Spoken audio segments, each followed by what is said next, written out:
Boa noite. Hoje estamos no segundo shiur do livro de Shmuel. A gente começou a história do pai de Shmuel, o pai e a mãe de Shmuel. Então, havia um homem chamado Elcaná. Ele se casou com a Haná e depois casou com a Pniná. É a famosa história que a Haná não tinha filhos. A gente falou um pouco a respeito disso. A gente falou que a Pniná, apesar de ser uma tzadeka, ela provocava bastante, instigava bastante a sua co-esposa, e explicamos a respeito qual foi a intenção dela e etc., o que a gente aprende também de não fazer. E vamos agora continuar alguns detalhes da história. Esse Elcaná, ele era um homem extremamente tzadik, e ele percebeu, eu fiz um erro semana passada, na última aula eu queria corrigir, de que no Mishkan, depois dos 40 anos do deserto, ele ficou em ele ficou em Gilgal por 14 anos, e ao longo, já desde o início do período dos Shoftim, dos juízes, ele já estava em Shiloh, que são 369 anos que ele ficou lá. Depois ele passou por mais alguns lugares até ele chegar em Jerusalém. Então, só corrigindo, mas o Mishkan ele não aparece no livro de Shoftim. Por quê? Então agora a gente vai ver por que ele não tem menção do Mishkan de Shiloh. Toda a história de Hana envolve o espaço lá de Shiloh, do Mishkan.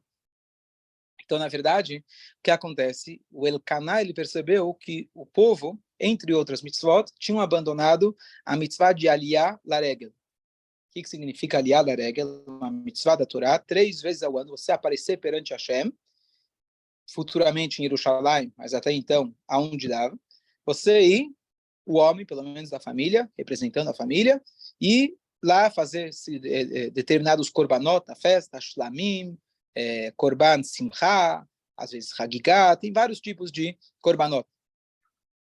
E a pessoa tinha essa obrigação, 3 vezes ao ano você ia até, futuramente depois ia ser em Jerusalém, certo?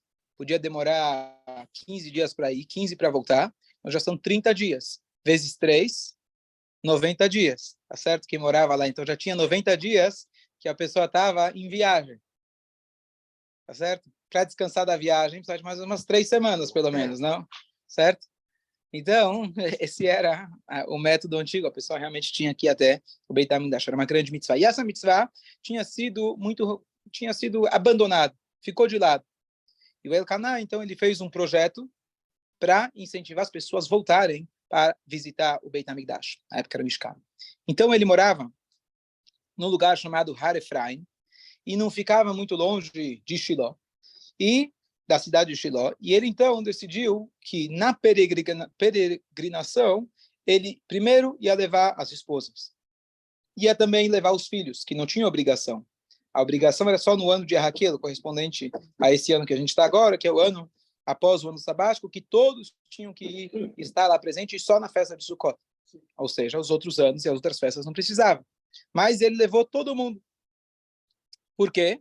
Para que todo mundo possa viver a mitzvah. Vamos lembrar que uma das coisas que a gente tem uma falta muito grande hoje é o núcleo judaico.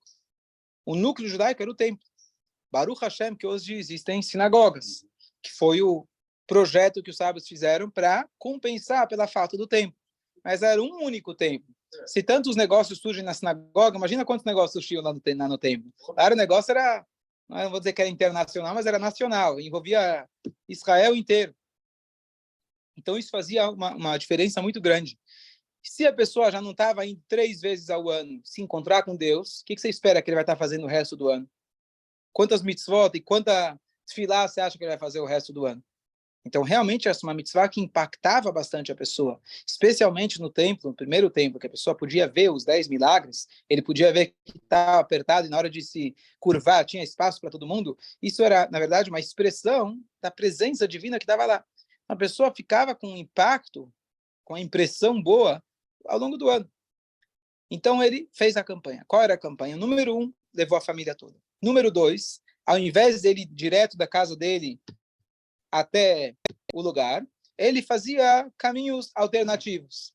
E ele parava no meio de uma praça, uma cidade, e acampava lá. A pessoa pergunta, o que é o pessoal que está aí? Sem teto? Sem terra? E o pessoal começa a ficar curioso. E as esposas, as mulheres e quem estava por lá começava a falar, olha, você não sabe o que está acontecendo? Você não sabe da festa que vai ter? Opa, ninguém me convidou, o que foi? E aí falava, olha, está chegando o Pêssar. Sim, daí, mas a Pêssar a gente tem que comemorar ao lado de Hashem, ou na casa de Hashem. Poxa, que legal, não estava sabendo. E assim ele incentivava uma cidade. No ano seguinte, ele fazia outro caminho. E assim, aos poucos, ele conseguiu acumular mais gente e mais gente, e ele conseguiu realmente resgatar essa mitzvah. E isso deu um mérito para ele muito grande, e está trazido que, em mérito disso, ele mereceu ter esse filho tão grandioso, que foi o Shmuel Hanavi. Claro que tem a participação de Hana, da reza dele, mas ele foi o pai privilegiado de ter esse filho tão grandioso. Quando a gente já falou que o versículo diz Moshe ve Aaron bekohanav, Shmuel bekorei Shmo. O passuco ele equivale Moshe e Aaron juntos com Shmuel. Sim, Shaul e depois Davi. Então, já aqui uma primeira lição, quando a gente vê em vários momentos, quando achamos que é dar uma verdadeira recompensa à pessoa, muito mais do que riqueza ou até saúde, etc., Deus te abençoa com um filho ou com um neto, que seja, especial. Isso é uma das brachot mais fortes que pode ter, porque é mais do que você mesmo. É o teu filho, é a tua continuidade, é o impacto que você vai deixar ao longo das gerações. Então, isso é uma das maiores brachot. Então, Deus escolheu por essa mitzvah que ele pudesse ter esse mérito. O que tem essa mitzvah versus outras várias mitzvot e várias outras pessoas ao longo das gerações que fizeram outras mitzvot? Talvez, a gente pode dizer, baseado na seguinte pergunta. Qual é a maior mitzvah da Torá? A pergunta é, qual é o dia mais importante do calendário? Né? Nunca tem uma resposta final, mas qual é o amor ao próximo? Ok, boa. Alguém dá uma outra sugestão? De maior, vamos pegar assim, de maior gravidade. Idolatria? Tá. Alguém dá mais? Alguma outra? Perto. Quais estão perto dessas? Não, então, mitzvah positiva ou negativa? O que você quiser. Você tem relações proibidas? Relações proibidas e a terceira? Assassinato. Shabat. Não ficar nervoso. Lashon Hara. Pesach. Pesach. E Shavuot? Você vai esquecer do Hanukkah? Hanukkah não é bíblico, tá certo? E o dia de hoje? Tem dia mais importante que hoje? Mas nós conhecemos aqueles 3 pecados capitais, que significa que a Torá fala, olha, você preferível, nesse caso, você morrer do que você transgredir, que são essas 3 que a gente acabou de falar. Né? A idolatria, relações proibidas e assassinato. Agora, olha que interessante. Por que não? Qual é o problema de eu ir lá e matar alguém, Deus nos livre? Quer dizer, qual é o problema? Qual é a gravidade disso ao ver da Torá? Tem tantas outras proibições que também são graves e com impacto tão grande quanto a idolatria. Então, qual é o conceito por trás dessas 3, dizem nossos sábios? Ao fazer, por exemplo, a pessoa, se ela decide se jogar na fogueira ao invés de cometer, nesse momento ele está fazendo a maior mitzvah, que se chama morrer al Kiddush Hashem, santificar o nome de Hashem. O contrário, se ele decide transgredir, não é apenas a idolatria em si, ou o pecado em si das relações proibidas. É o impacto que isso vai ter, chamado Hidul Hashem. Você foi lá e profanou o nome de Hashem. Então, não é uma lei em relação ao homicídio. Olha, o homicídio é tão grave que você tem que morrer por isso. É uma lei em Kiddush Hashem.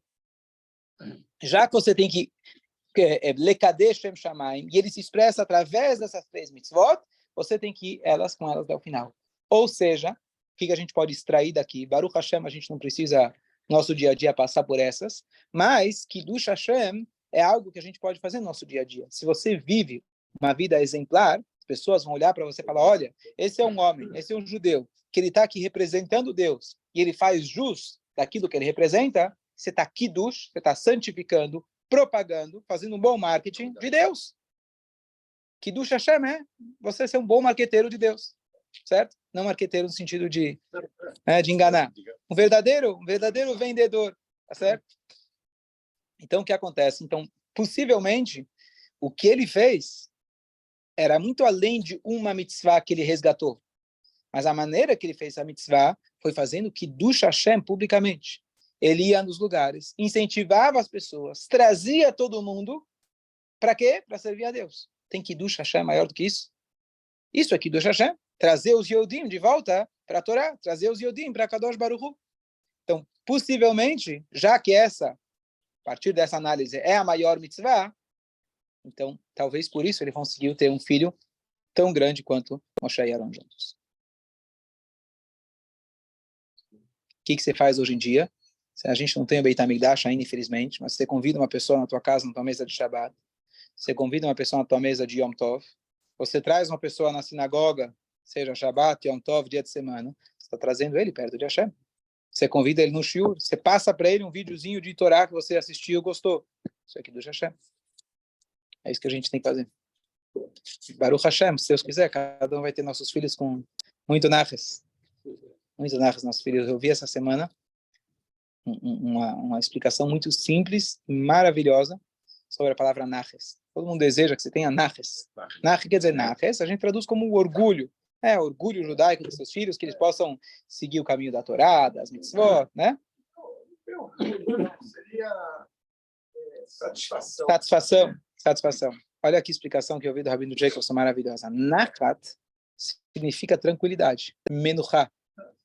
Descanso. No Shabat a gente descansa. Tranquilidade.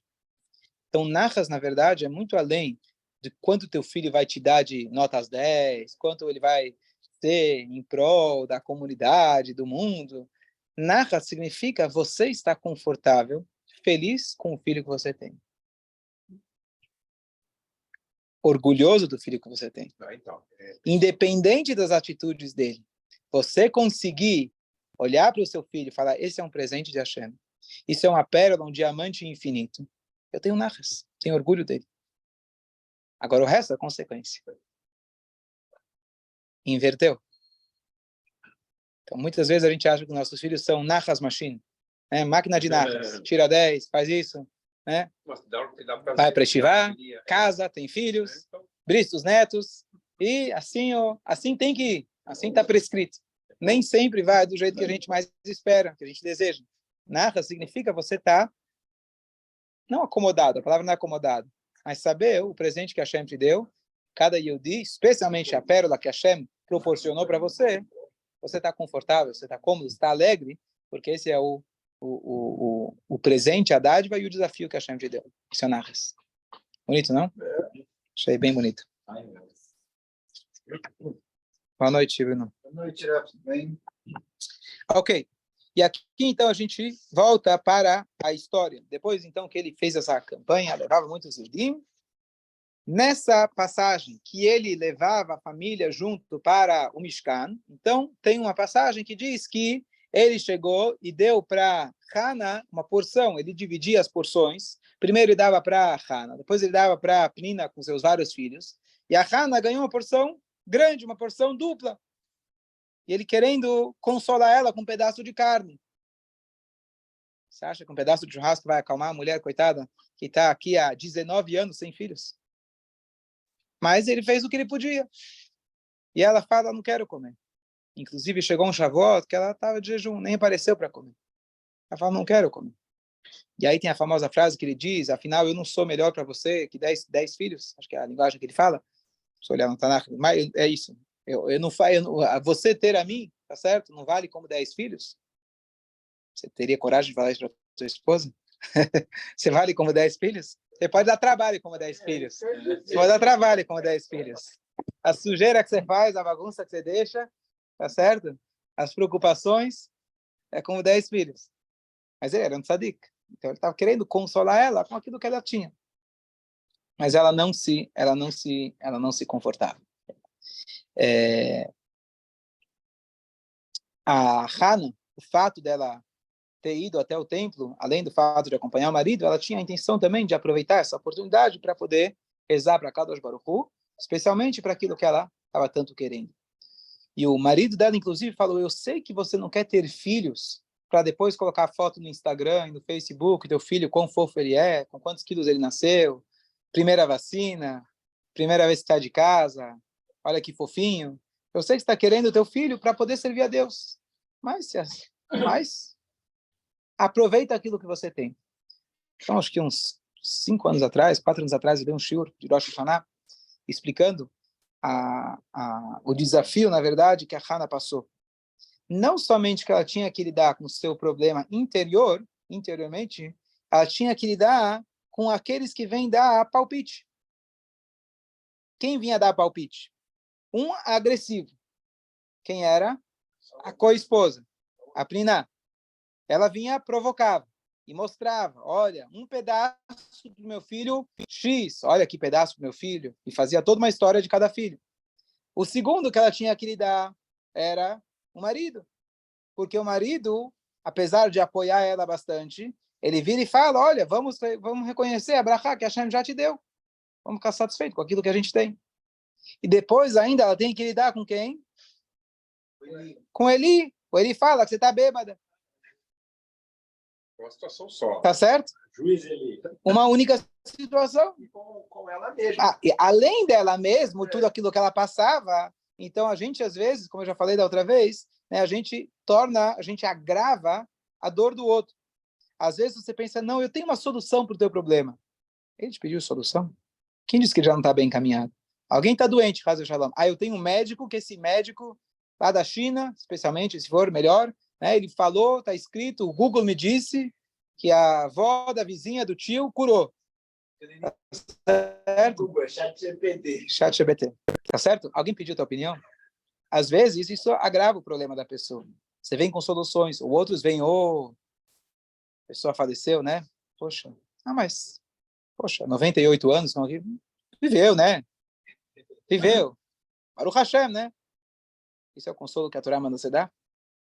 Pelo contrário, o cara está sofrendo, que ele viveu com ele 98 anos, agora ele está sentindo a falta. Então a gente tem que ser sensível aos problemas dos outros. Você não tem que ser aquela pessoa que vem oferecer soluções, a não ser que a pessoa te peça uma solução. Você não tem que ser a pessoa que critica, Deus nos livre, e começa a provocar a pessoa. E você não pode julgar a pessoa antes de você ter todos os dados. Você não tem riqueza, sabe por quê? Você não tem aquela brachá, sabe por quê? Eu vou te dizer por quê. Sabe o que você fez? E aí você justifica a dor do outro. Aí você acha que está ajudando. Olha, se você melhorar aquilo que você fez de errado, A, B, C, D, já vou te contar tudo, né? O que eu acho. Então, acho que é isso que está obstruindo a tua brachá. Então, você está justificando a dor do outro. Então, claro, estou extrapolando. Aqui estamos falando de tzadikim, tanto Elkaná, Eli, Peniná, mas a gente tem que tirar uma lição. Não estamos nesse nível, mas extrapolando essa mensagem, a gente tem que entender de se colocar, tentar se colocar no lugar do outro e apoiar a outra pessoa. Claro?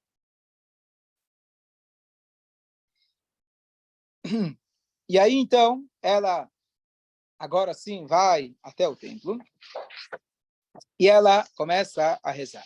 A famosa passagem que ela reza com muita intensidade. Na época, quando se falava com Deus, se falava sempre em voz alta, e ela falou pela primeira vez em voz baixa. Eu só imagino, hoje se vê alguém falando em voz alta com Deus, vai achar que ele é esquisito. Tá certo? A mulher leva o marido no psiquiatra, fala, olha, meu marido ele conversa com o abajur toda noite, faz perguntas para o abajur. Tá bom? O psiquiatra vira para o cara e fala, mas me diz uma coisa, o que o abajur te responde? Isso é de um livro. Tá certo? Livro? Não sei. Tem um livro, A Hora de 50 Minutos. Eu ouvi essa do marido de uma psiquiatra. Não, é do livro. Então ele, pelo jeito, deu uma deixa na esposa. Sobre casos de psiquiatra. Tá bom. O médico precisava mais que todos. Tá bom. Então, quando a pessoa... Ok, vi aqui teu comentário. Obrigado, senhora Farache. Então, quando ela começa a rezar, ela fala em voz baixa. Hoje, não sei se você sentiria a vontade de falar com Deus em voz alta. A gente não sente, né? Porque Deus é uma coisa mais teórica, né? Fala a verdade. Deus é um negócio mais espiritual. Ele lê meu pensamento, né? Fala a verdade. Quando na sinagoga eu leio... No desespero, a gente fala em voz alta. No desespero, talvez, tá certo? Mas Deus espera que você conversa com ele. E não tem que ter vergonha disso. A gente, mesmo sozinho, às vezes tem dificuldade. de falar com Deus. Nas suas palavras, tem a tefilá, mas a ideia da tefilá é você conversar com Deus. A amidá é uma exceção. Tem um tom diferente. Mas você falar com Deus e pedir para Deus e conversar com Deus é extremamente saudável. Saudável não, uma obrigação. É a mitzvah original da tefilá. E às vezes a gente não se sente confortável com isso. A gente tem que falar com Deus. Você fala com ele de vez em quando? Não em pensamento. Falar. Às vezes, no desespero. Pensava que as pessoas falavam baixinho, elas começaram a falar mais alto, não ao contrário. É? As pessoas falavam alto, ela razão em voz baixa. Marcel, Sua esposa fala em voz alta com Deus ou com você? Com Deus. tal qual Haná rezou para... Então, você vai ser que as pessoas rezavam em voz baixa e ela começou a Não. falar um pouco mais alto. Não. Para poder... Mexer a boca, só assim, Pelo contrário, ela só mexia a boca e você não ouvia nada. E essa foi, aí o Elia Cohen, ele foi se consultar com o Urim Betumim, a famosa passagem. Só lembrar, tem mais um pouquinho. E só lembrar que aqui as pessoas, vocês já devem ter ouvido falar disso, que o Urim Betumim, o peitoral do Cohen Gadol, tinha lá 12 pedras. Nas pedras estava lá esculpida as letras das Shvatim, então tinha lá todo o alfabeto, e as letras brilhavam e eventualmente davam respostas. Mas isso funcionava de uma forma curiosa. Na verdade, o Cohen Gadol, ele não era a partir unicamente das letras que ele interpretava. Não é você chegar lá, se eu chegasse lá e ia começar a ler as letras, não ia nem chicorar e nem cheirar, eu não ia conseguir chegar em conclusão nenhuma.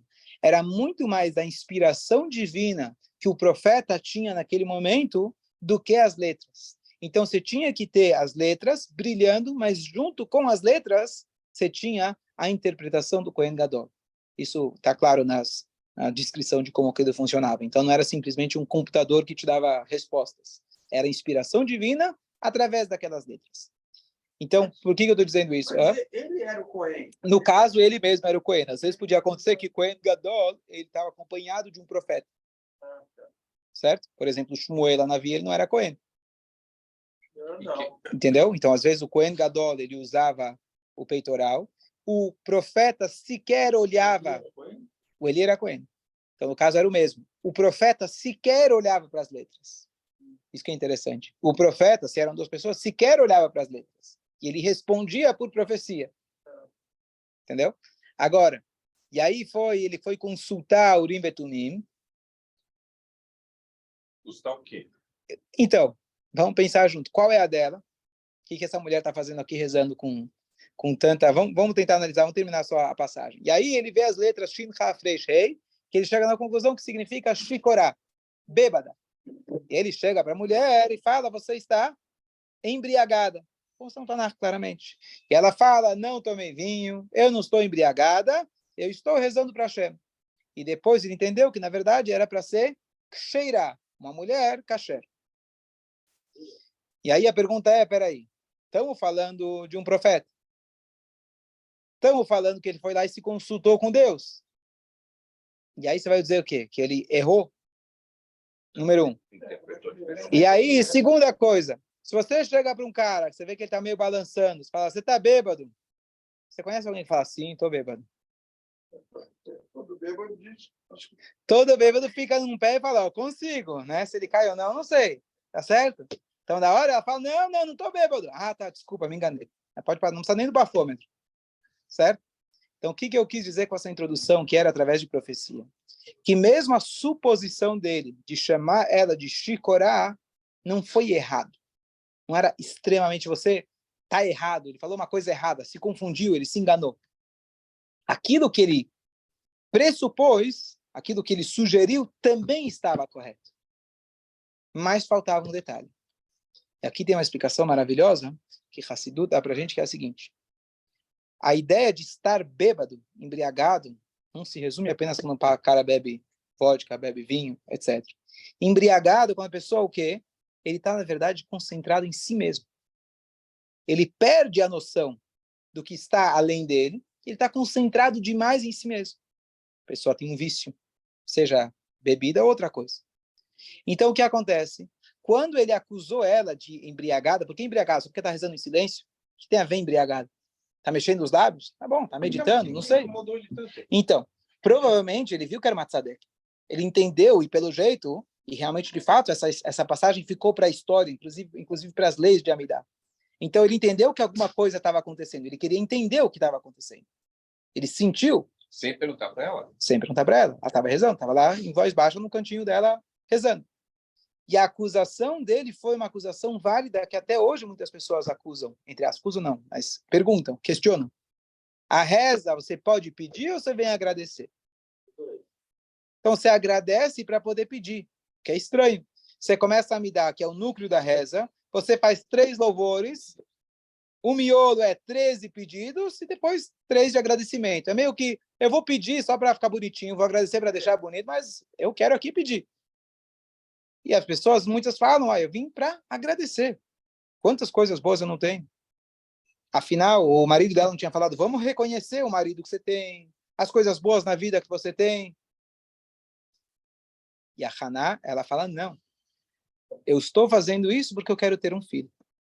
E Hassidut explica que quando um Yehudi ele vira e pede para Deus, uma das formas mais fortes da gente se comunicar com Deus. Afinal, parece egoísta. Parece egoísta. Eu estou pedindo. Eu não deveria estar pedindo, deveria estar agradecendo. A verdade é o seguinte, quem criou as necessidades? Foi Hashem. O motivo que ele criou a necessidade é para que a gente não esqueça de onde vêm as coisas. E quando a gente vira para Deus, na nossa essência, quando a gente quer alguma coisa, a gente, na nossa essência, não consciente necessariamente, a gente quer as coisas para poder servir Deus melhor. A gente quer ter uma vida produtiva, uma vida boa, uma vida de significado. A gente se confunde, a gente acha, eu preciso de dinheiro, que eu preciso viajar para o meu prazer próprio. Na verdade, você quer dinheiro para ter o conforto, para poder servir a Deus melhor.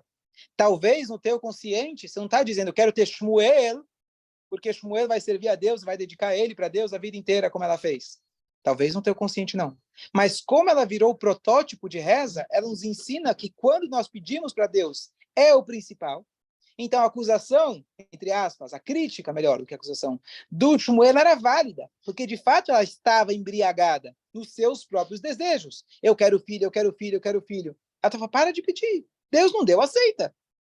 Aceita. Que também não está errado. Hã? Não está errado. Por isso eu estou dizendo que mesmo a suposição dele também era profética.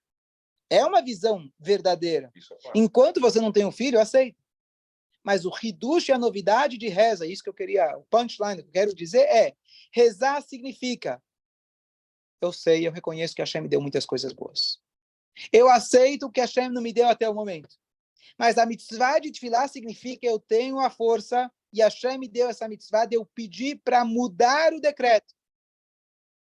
Não vai comprometer a minha alegria, a minha felicidade. Eu estou feliz com aquilo que eu tenho. Eu agradeço a Deus. Eu aceito o seu julgamento. Mas Deus, quando Ele te coloca num problema, é só, unicamente, para você virar para Ele e se conectar mais com Ele.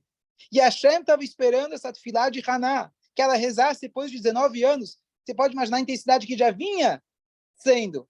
Imagina agora, chegou no ápice.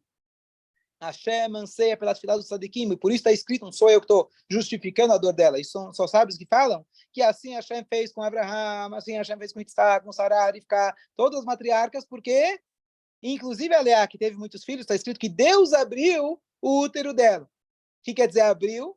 Está fechado. Precisou também de uma força extra para fazer aquilo funcionar. Ou seja, porque Hashem anseia pelas filó do tzadikim. Então, o protótipo de tefilá é você pedir para que aquilo mude. Não é contradição você aceitar aquilo que Hashem te colocou. Você aceita, mas eu quero que mude. Eu agora estou aqui. Eu agora, hoje, não tenho filho. Mas eu quero ter filho.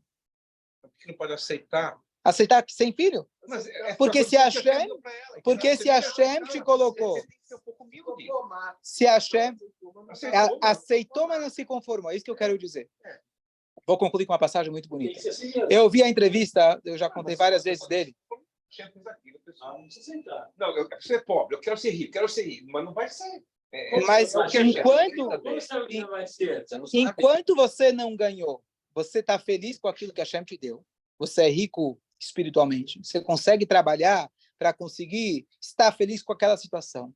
Mas existe uma mitzvah da Torá que diz, quando você está num momento de aflição, Não seja tzadik agora e vai dizer que não te incomoda. Você aceitou. Você está entendendo que é para o bem. Mas o teu corpo está afligido, está aflito. Não seja tão tzadik assim. Estou falando para você, estou falando para nós, certo? Não seja, não vai dizer que não te incomoda. Tá, Rabzusha de Anipoli nunca viu nenhum problema. Ah, os filhos estavam sem roupa, sem comida. Tá bom. Então, a Torá fala... A Torá fala para a maioria das pessoas. A Torá fala para a maioria das pessoas. Ele não via.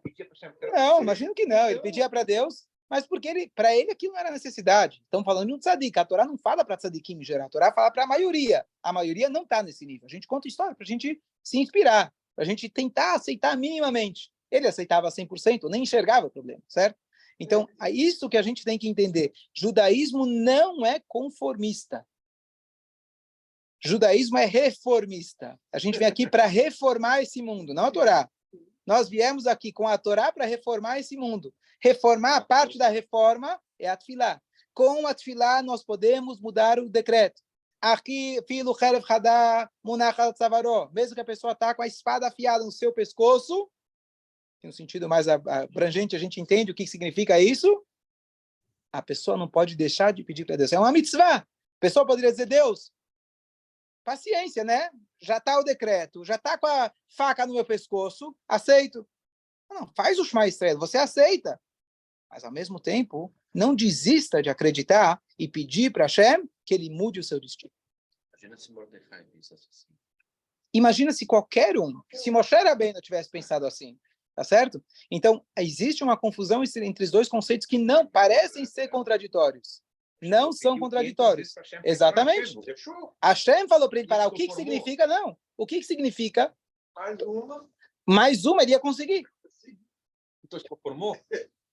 Hashem falou excepcionalmente para ele. Hashem falou, olha, não peça mais. Então, o que você vê daqui? Para mim, Deus não falou para parar. Enquanto ele não falar para eu parar, eu não vou parar.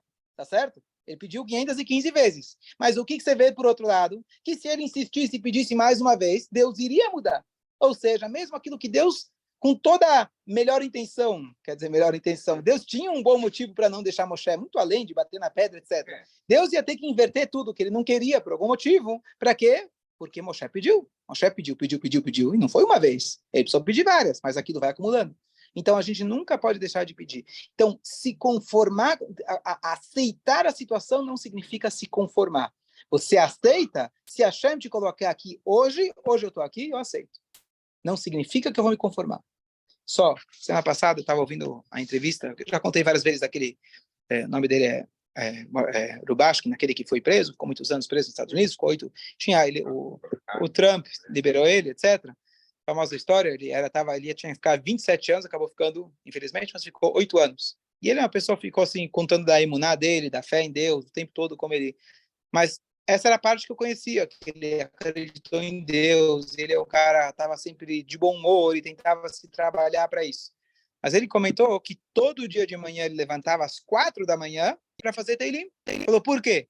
Porque apesar que eu aceito a situação, e eu sei que isso é para o meu bem, e a Hashem, ele quer que eu esteja aqui nesse momento, vamos ser honestos, eu prefiro estar em casa. E se a Hashem me colocou numa situação onde não é cômoda, ele está esperando a minha tefilá. Então é errado uma pessoa falar, não, então eu estou aqui, Deus, eu sou tão tzadik que eu vou ficar aqui para sempre, Deus quer que eu fique aqui, afinal ele me colocou. Isso não é judaico. Judaico é você conseguir conviver as duas coisas. Eu aceito que hoje eu estou aqui, mas eu quero logo sair daqui. Mesma coisa em relação a galuto. Mesma coisa em qualquer sofrimento que a gente passa. Eu aceito aquilo que já aconteceu. Não quer dizer que eu quero que continue. E eu tenho a obrigação, não é só Deus deixa você pedir. Olha, tudo bem, eu deixo você pedir. Deus, ele criou a situação para que você possa pedir. E é essa, então, a ideia dupla das duas interpretações. Por um lado, ele acusou ela de estar embriagada. E a resposta é que ela, de fato, estava embriagada com seu desejo, com seu pedido. E a resposta é, estar embriagada em reza é ksherá. É uma maneira kasher de pedir a Deus. Ok. Boa noite. Boa noite. Espera aí um minutinho. Deixa eu ver aqui. Boa noite. Boa noite.